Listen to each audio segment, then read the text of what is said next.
नमस्कार, मी ॲडव्होकेट राणी सोनवणे. मी advocate, notary आणि मध्यस्थ आहे. मी पुणे कोर्टात प्रॅक्टिस करते. नोटरी संदर्भात एक शॉर्ट व्हिडिओ घेऊन मी आपल्यासमोर आलेले आहे. आपण 3 गोष्टीवर चर्चा करणार आहे. एक म्हणजे सगळ्यात महत्त्वाचं, जे खूप सारे नोटरी मला विचारत असतात. माझी एक मैत्रीण पण समोरच बसली आहे, तर तिला मी म्हटलं आता तू व्हिडिओच ऐक. एक म्हणजे फीज ऑफ द नोटरी, की किती फी घ्यायची. आणि दुसरं म्हणजे की आम्ही नवीनच नोटरी झालेलो आहे आणि आम्ही 1-2 महिने किंवा 4-5 महिने आणि आमचं रजिस्टर मेंटेन आहे आणि 10-15 डॉक्युमेंट आमचे आहेत. तर ते नोटरीचं रजिस्टर आम्ही चेकिंगला द्यायचं का. आणि अजून काही क्वेरी असतात की जसं की ट्रू कॉपी आणि अटेस्टेड कसं करायचं. तर ह्या 3 गोष्टीविषयी आपण बोलणार आहे. तर पहिला जो प्रश्न आहे की जो सगळ्यात महत्त्वाचा आहे आणि तो खूप महत्त्वाचा आहे की नोटरीची फी किती घ्यायची. तर बघा, ॲफिडेविट जे असतं, खरं तर आपलं नोटरीचं जे ॲक्ट आहे त्या ॲक्टमध्ये रूल्स आहे. त्या रूल्समध्ये तुम्ही किती फी घ्यायची हे सगळं मेन्शन आहे. आणि त्या मेन्शनमध्ये 50 रुपयापासून तो 200 रुपयापर्यंत ही फीज प्रिस्क्राईब आहे. तुम्ही 50 ते 200, जास्तीत जास्त 500 फी आहे. तुम्ही फक्त येण्या जाण्याचे चार्जेस घेऊ शकता किंवा व्हिजिटिंग चार्जेस घेऊ शकता.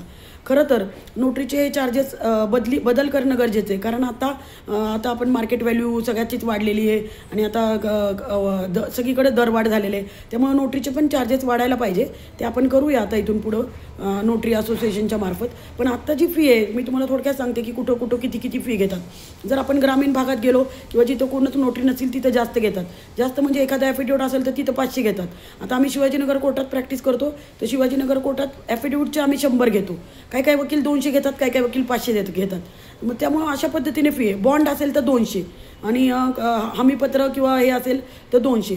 पार्टनरशिप ॲग्रीमेंट असेल 200-300 आणि तुमचं ॲग्रीमेंट वगैरे असेल तर 200-300.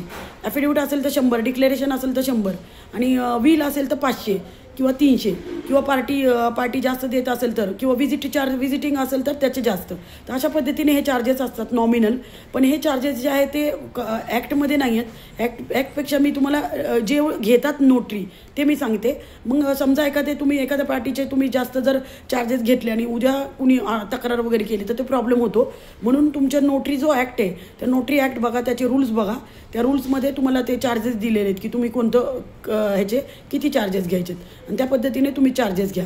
दुसरा प्रश्न जो आहे तो म्हणजे की तुमचे कमी जरी डॉक्युमेंट झाले, 10 झाले, 1 झाला किंवा झालंच नाही तुमचं डॉक्युमेंट, तरी पण तुम्हाला रजिस्टर चेकिंगला द्यायचं आहे. तुम्हाला जायचं आहे तिथं डिस्ट्रिक्ट कोर्टात आणि सांगायचं की आमचं एवढे डॉक्युमेंट झाले किंवा माझे डॉक्युमेंट नाही झाले, हे रजिस्टर चेकिंगला आहे. मग ते तुम्हाला रिपोर्ट देणार, कारण तुम्हाला रिपोर्ट देणं गरजेचं आहे. तिसरं म्हणजे की अटेस्टेड अँड ट्रू कॉपी कसं करायचं.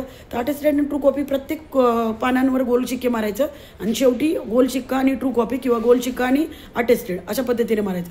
तर एवढी माहिती मला वाटतं इनफ आहे. हे 3 प्रश्नासाठी मी तुम्हाला एक सांगितलं. व्हिडिओ कसा झाला नक्की सांगा. Thank you, bye. चॅनल सबस्क्राईब करा, लाईक करा, शेअर करा. अजून काही क्वेरी असेल तर मला नक्की सांगा.